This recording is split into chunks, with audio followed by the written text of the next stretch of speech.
Great. And then I'm going to mute myself and you're good to go. Hi, everybody. My name's Annie Green, and I'm a yearbook advisor from Snohomish, Washington, up in the Pacific Northwest. And I'm here to talk to you today about how to take a, oh my gosh, my screen just cut out, Katie. Okay, it's back. I'm going to start over. Okay.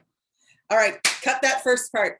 All right. Hi, everybody. My name's Annie Green, and I'm here to talk to you today about how to take a spread that maybe isn't so great and turn it into a freaking fabulous spread. That's what we want to do. We want all of our people to open up the book and go, oh my gosh, it's beautiful. Or it can be so good that no one even notices how great the design is, because when you notice, that's when you know that you probably haven't got the best design, because design really should be seamless.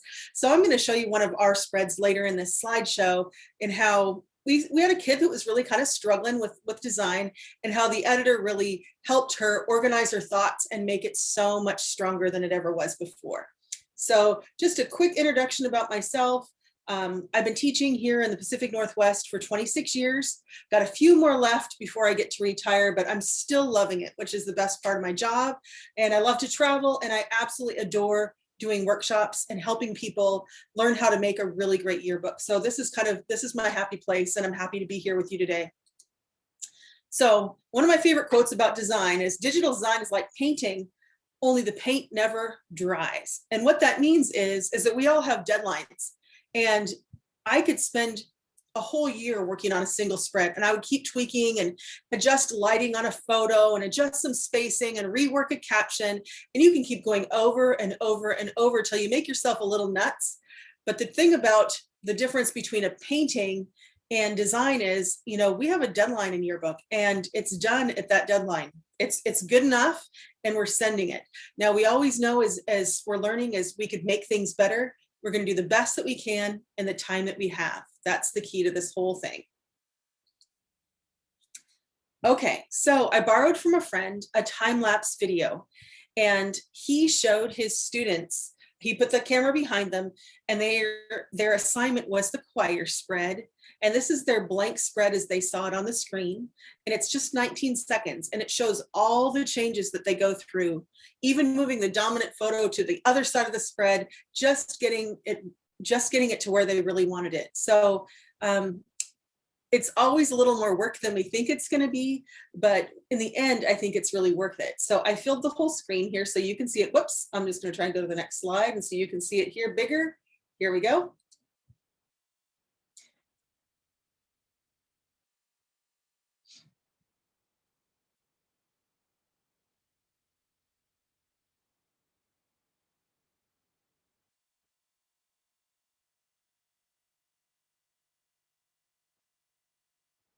Okay, and I love this very last piece where it stops and it shows you they still have extra stuff on the side, and they've actually moved the headline right onto the dominant photo. But look at all these pieces that they've got as a part of this finished spread, and it doesn't look anything like it did when they first started. And I like the idea that their content really drove how this design finished. So if you have an amazing photo, you want that photo to be big. And so we're going to start talking about all of the elements that really make a okay spread into a phenomenal one. All right, so here we go. Oops, we're going to go to the next slide now. All righty. So we're going to think of this like a process. All right, and if we all have the same building blocks, and I'm kind of using Legos here as my analogy for how this works today. I'm hoping that all of us have at least played with Legos a few times, and you know how that they fit together. And so we all basically have the same stuff. We all use InDesign or some sort of software that builds us pages. We all have pictures, we all have words or captions or stories, and we all have the same kind of tools or tool palette. But what we do with that really is how this is going to come together. So this is kind of how I think of myself as a designer. Like, first of all, I like Legos, and I want to live there at the beach. So this is like my beach condo with Legos. Okay, it's kind of simple. There's me in my bikini at the top, only I don't look that good. But besides that, I love the palm trees and all the little things that goes to it. And I feel like I did a pretty good job. If this was what I was building, I'm pretty happy with my beach condo here. But then along comes somebody and they show me what they can do with Legos.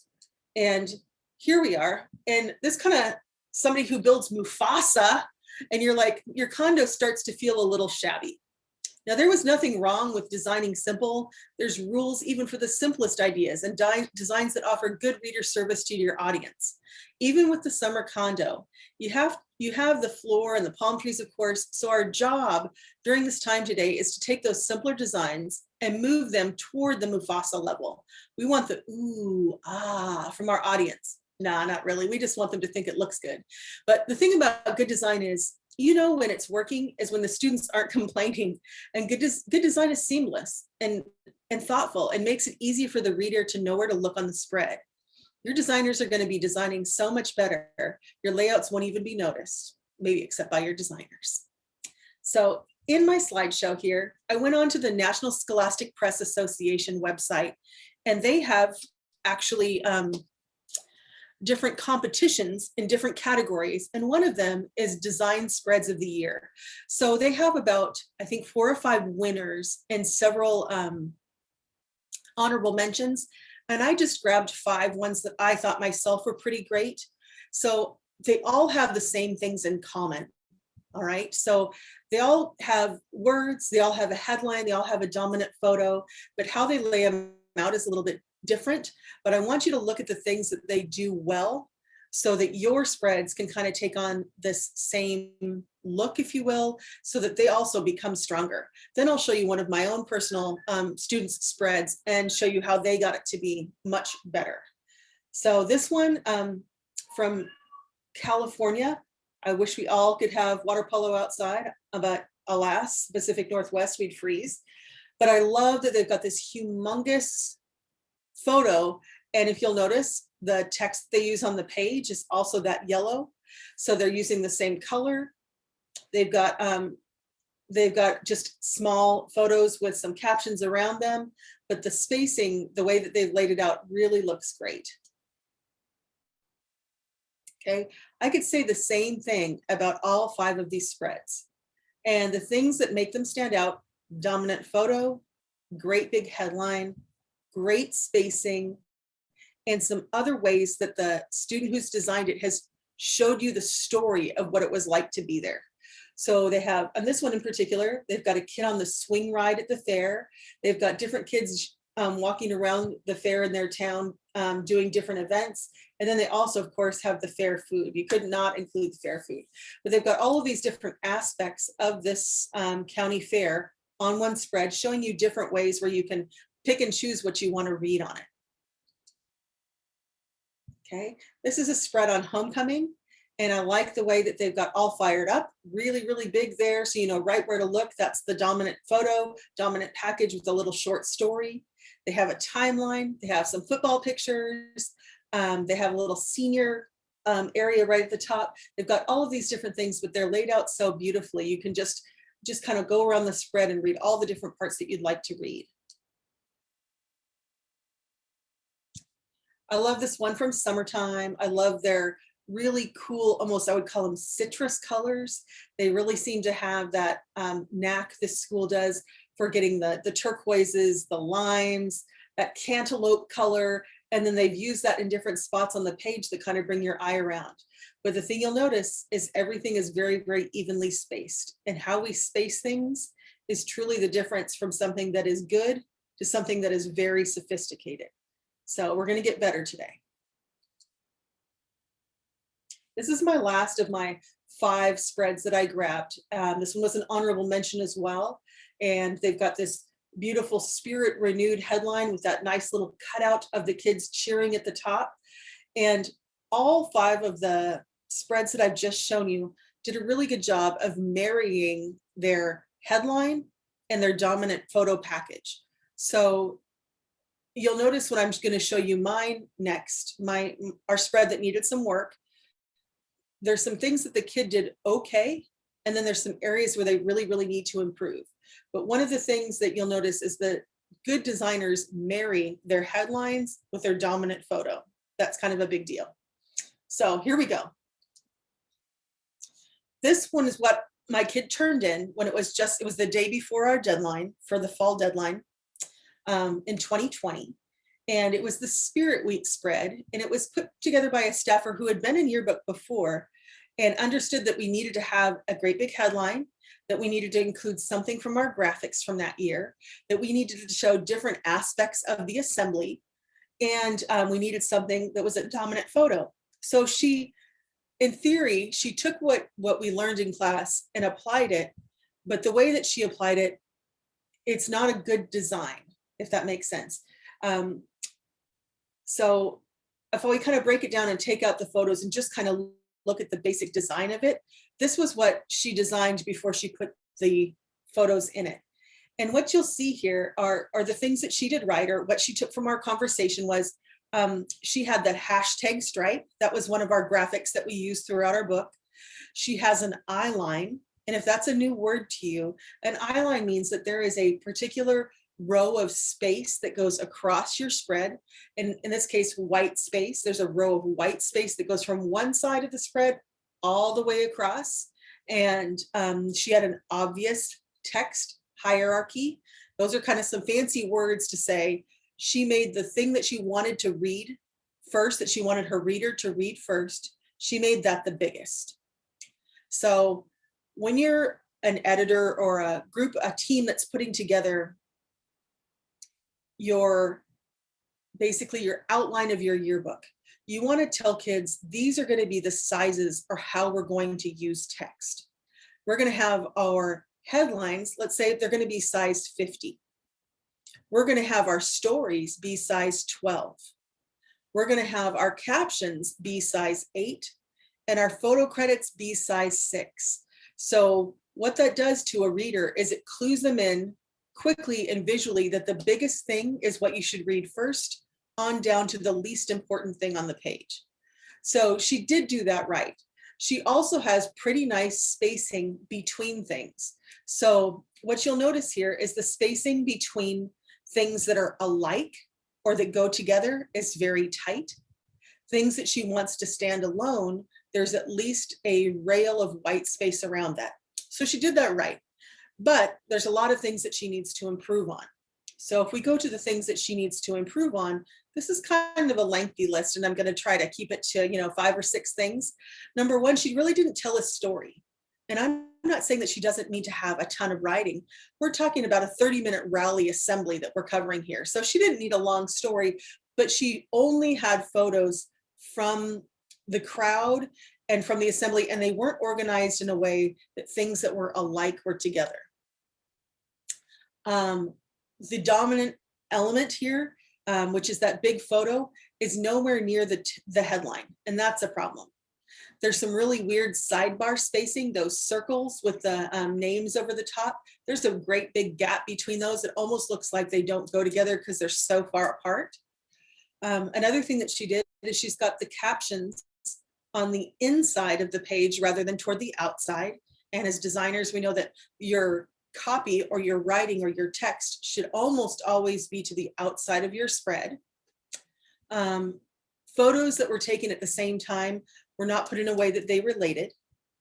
And what we call this, when we look at the whole thing, is we call this single page design. She didn't design this page where there's anything that connects the two different sides. It's almost like she could have put homecoming on one side and covered science on the other, because there's nothing that even overlaps the middle of the spread. And as a designer, this should be one unified picture that you're looking at. There should be something that crosses, that connects those two pages together. Okay, so how do we fix this? All right, so first off, we need to establish some boundaries. We need to set this up so that her spread matches every other spread in our yearbook. And by doing that, we're going to set up one master spread for the whole staff. And everybody's going to open it, and it's going to be already set up with the grids. You could set it up if you wanted to with your page numbers or your folios on there. It could have, it's going to have your spacing. It's going to have your margins and columns. It's going to be something that everybody agrees on. This is our building block. We're all going to start from the same page and go out from there. Okay, so when we set up our spreads, I'm using this as a suggestion just in case, because people usually ask me what we use. We're called a size 9 book. And what that means is our book overall is 9 inches by 12 inches. And the pages are divided up by 9 by 12s. So when we set up our margins, we set them up with these numbers that you see here. And what that does for us is that they fit perfectly along our grid system. Okay.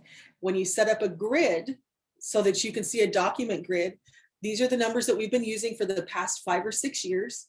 You'll see that there's a grid line, there's subdivisions.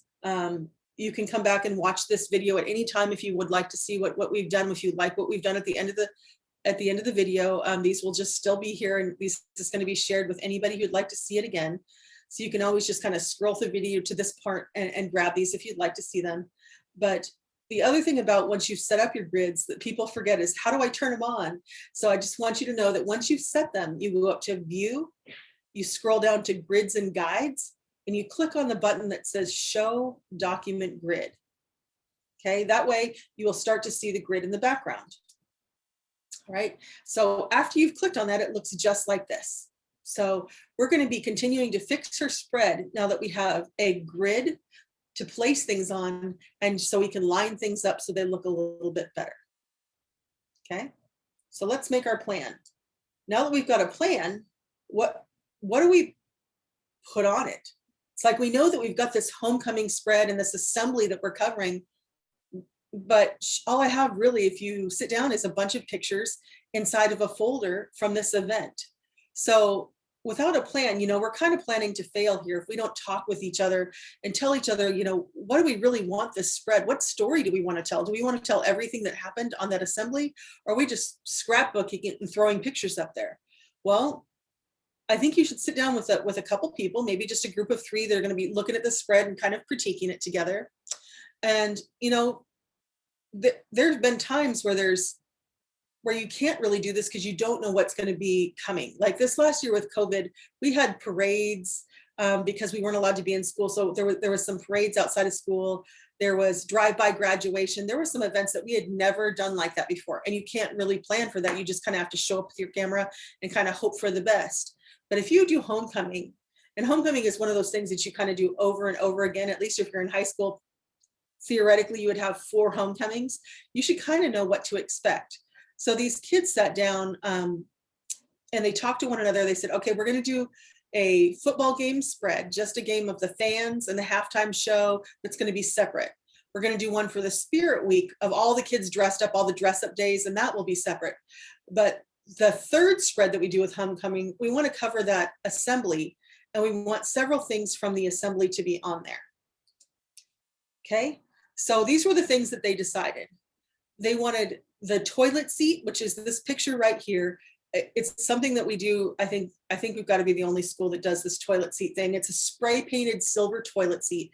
And the football coach goes out there, and as he opens the toilet seat up, the kids cheer louder. When it's really, really close together, they kind of like pound really softly on the bleachers. And then as he opens it up really wide, they jump up and down and scream. And it's kind of like getting pumped up for the game, kind of silly. But that's been kind of a photo of him opening the toilet seat in front of the seniors that the kids really wanted to have.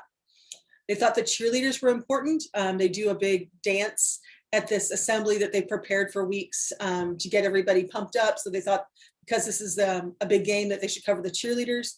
They wanted to get pictures of the kids that dress up in crazy blue and white for homecoming. Another thing our school does is there's a drum line that goes through the whole school and leads everybody as they exit their classrooms to go to the assembly. The drum line leads everybody into the gym. And then the last thing they thought was important is kids get together after school one day for 2 or 3 hours, and they put together a sign that the football team could run through during halftime.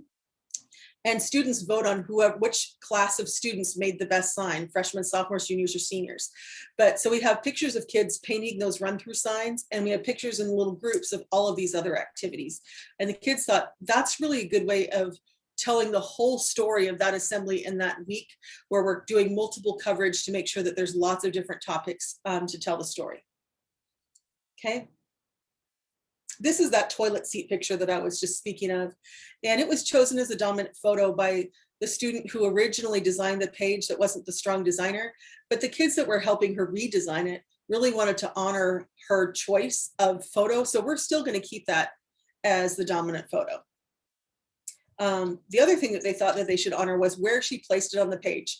She wanted it in the lower right-hand side. So the kids chose to keep it there, but make it just a little bit bigger so it crossed the gutter. All right. This was her headline that she originally had at the top. And this is the one that we ended up going with. The headline for Homecoming Assembly, this one better identifies what the whole page is about, where there are games during the assembly.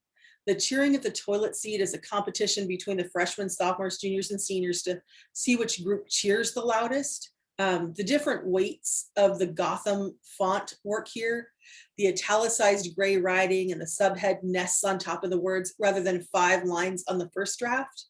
And if we can just talk for a second about text hierarchy and font families. As a general rule, it's my recommendation that you limit your book to 2 families. So basically you have a fun one, or like kind of that cursive-y font that we've got on this page, is handwriting style font. It's easy to read, but we also want one that's straight up and down that can have different weights or different thicknesses. I suggest you use opposites in your headline and design to keep it and keep that special font to a minimum. So for this one, it's all and at Homecoming are the exact same font. One's just a little bit thicker and one of them is made italic. So those are actually just 2 font families, but just different thicknesses.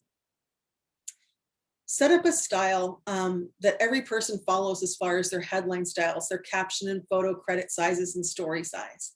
The most important text is the biggest text on the page, and it says, look here first, then your story, then your captions, and last your photo credits. We choose as a staff to make our sidebar quotes 1 point smaller than the story copy and 1 point bigger than the captions. This is super specific, and you may choose as a staff to do your sizes differently, but whatever you decide, the goal here is to stick with it so your book has some consistency as it goes through. So here we are with the redesigned headline next to the dominant photo. Now I'm going to say, go ahead and say it. These 2 are married. This is how it was taught to me, that your headline and your dominant photo on the page go together. If you use a headline and a story, those go together. You don't put your story on one side of the page and your headline on the other. You wouldn't see that in a newspaper, and you wouldn't see it in a yearbook. Those things have got to be touching or very, very near one another. I wrote in my notes to myself, there should be a really good reason for a divorce if you have to separate them. Otherwise, those 2 things are lifers. We want to stay true to the designer who helped her and keep that dominant photo and placement, like I said, but we're going to improve her design and not totally destroy it. We want to use the great parts and improve the poorly designed parts.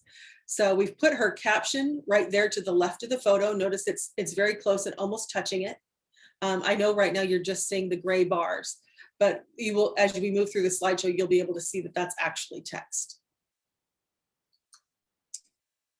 Okay, this was our 2020 Spirit Week spread put together by the staffer who struggled. And I just want you to see, originally this is where she had it, so we kept it there and we've just made it a little bit bigger and crossed what they call the gutter of the spread, crossed the middle of it. So now you've got your 2 pages are connected. So what you see here is a redesigned headline next to the dominant photo. They should be together, like I've said, and they should be a really good reason why you would ever separate them. We talked about that.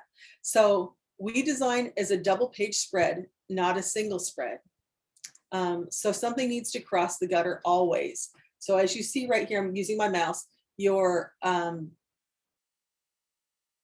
dominant photo here does cross the gutter and extends onto that second spread or that second page on the left-hand side. I just wanted to show you really quickly. This is a close-up of what the grid looks like. When you're looking at it on a PowerPoint, I don't know that you can always see it, but each one of those bigger squares, and you can tell, hopefully you can tell, there's a little bit darker line or thicker line that you can see that's that teal color. And within that is 8 squares across and 8 squares down. And oftentimes you'll see us counting the squares as to how big we feel that something should fill up that space. And then we count the squares again because we want to see what space is between the different things that are on the page together.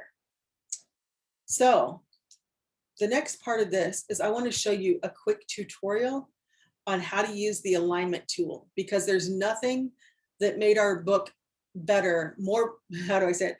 This saved our lives is all I'm trying to say. Once we learned how to appropriate use the alignment tool, our book went from decent to really good.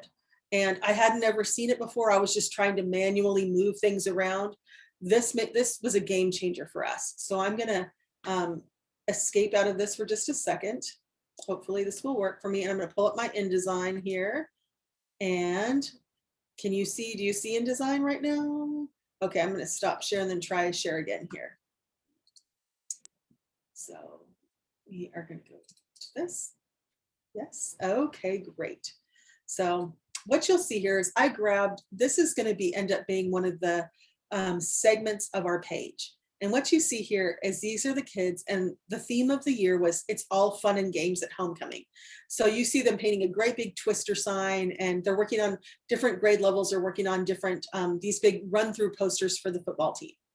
So over here is your alignment tool. And if you've never used the alignment tool before, you can go under view and you go down to, let me see, isn't it view? Before I just say it. I do it all the time and then you just forget what you do. No, it's under window, objects and layout. There we go. Window, objects and layout, and you go to align. And now that you can see that little check mark, you know that it's on your screen right now. So I'm going to grab a couple of pictures. So click on one, hold shift and click on the other. And what I'm going to do is I'm going to align them using this one with right side edges. All right. Now they're both perfectly aligned, but what I don't want to have happen is I want these to be very close together because they're telling the story of painting the run-through signs. So they're very like, there's just going to be one caption that talks about all three of these photos. They're one little grouping. All right. So what we've decided to do, and this is oftentimes how this looks, is when you open the alignment tool, it will look just like this. What I always tell kids is go up to the little flyout menu and click show options, because we want to have a little bit more control. So if you click on two of the pictures here, I'm going to actually change this, and I want this to be tiny or very tight. So 0p3 is a very small space, and if I click it right here, it's going to move things very close together. And then I can click on this one, this picture and this picture. I want them to be close together, and I want them to be level at the top. I should have done these two first and moved them. So there we go. That would be better. Hopefully this will. Oh, didn't move my way. All right, Annie, here we go. There we go. So now everything, and I'm going to show you real quick so you can see it without the grid. So hopefully you can see it a little bit better. There's just very small white space that goes together. But now I want to nest this text, this caption right inside there. And I want to nest this little, I call this like a small headline for this grouping. So I'm going to kind of squish right in here and go like this. And I'm going to align these close together. Oops, try again.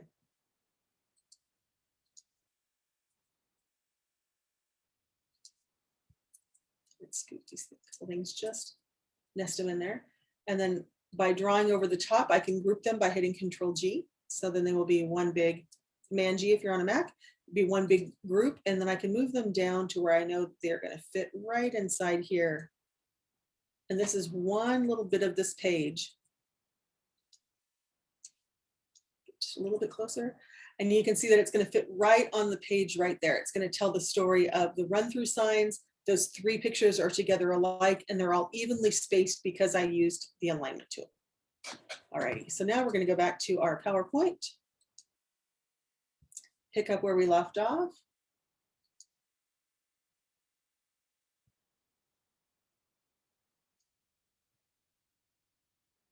Is this correct? I don't think you're sharing. I see your video of your face. Okay, let me try again here.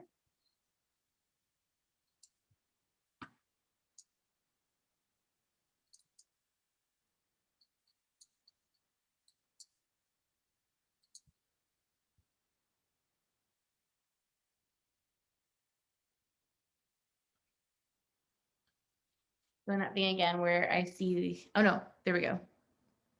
Good. Yeah, I see quick tutorial on how to use the alignment tool. Yep. We're Okay, gonna yeah. go in there. Okay, you Okay. ready? Okay.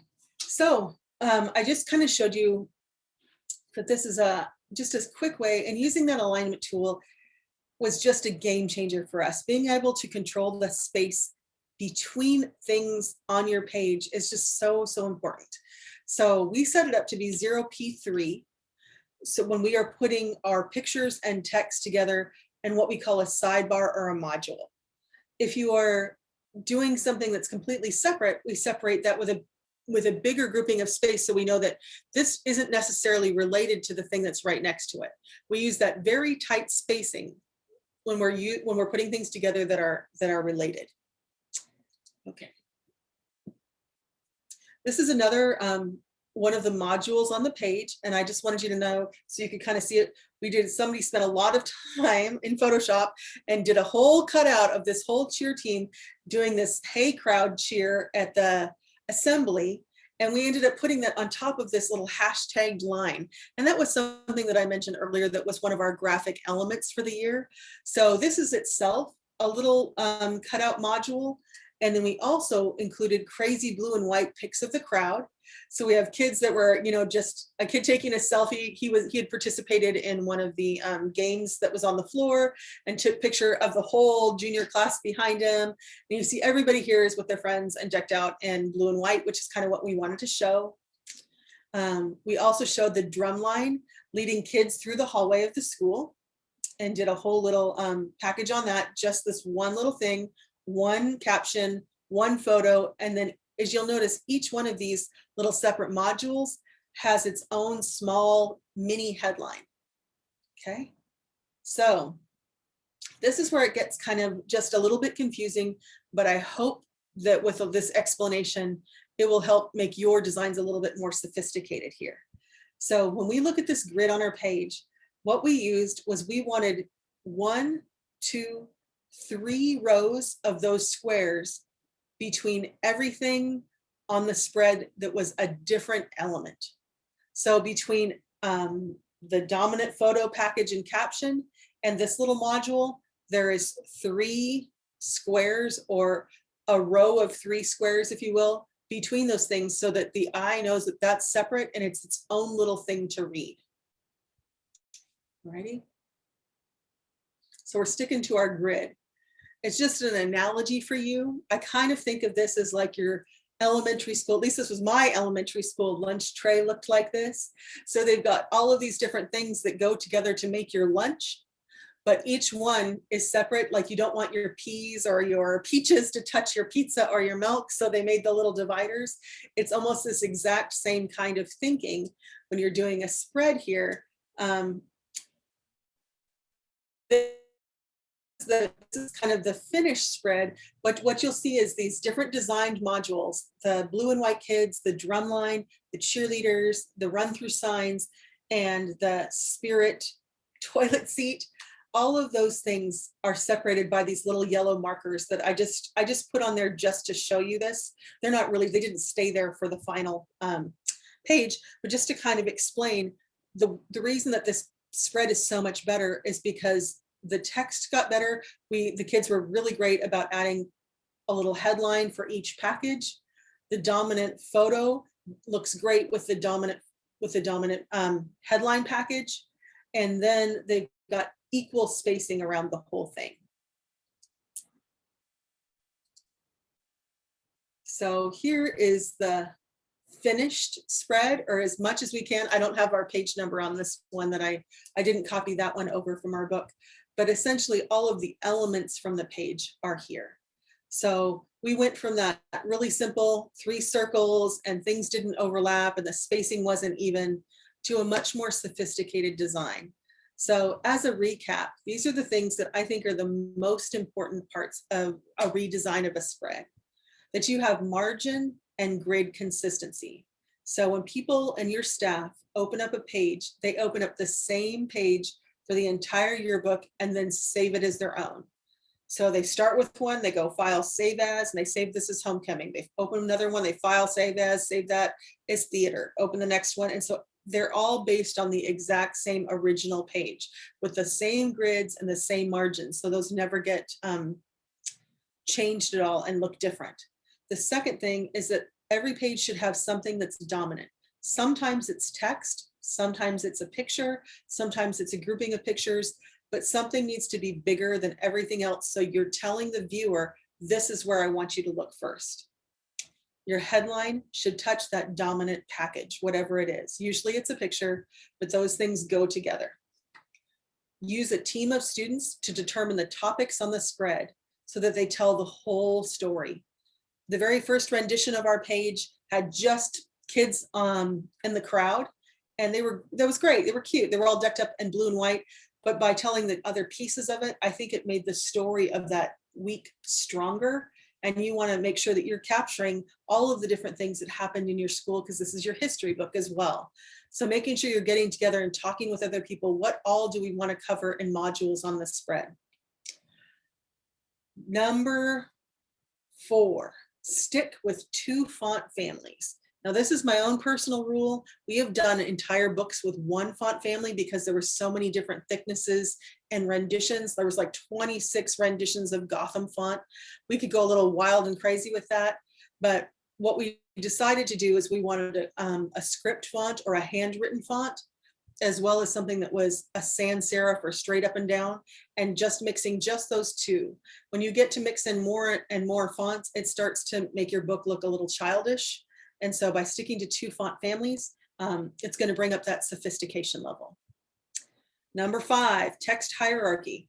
Tell people where you want them to look and in what order. You're the designer.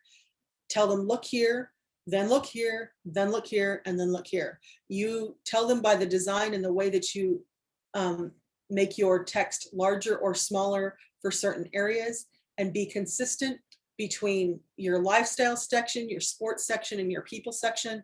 Consistency throughout the whole book for how you use your text is important.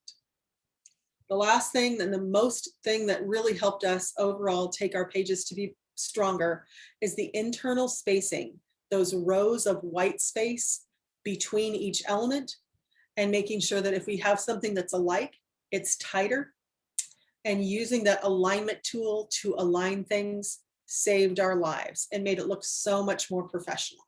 So those are my 6 tips and how we did it.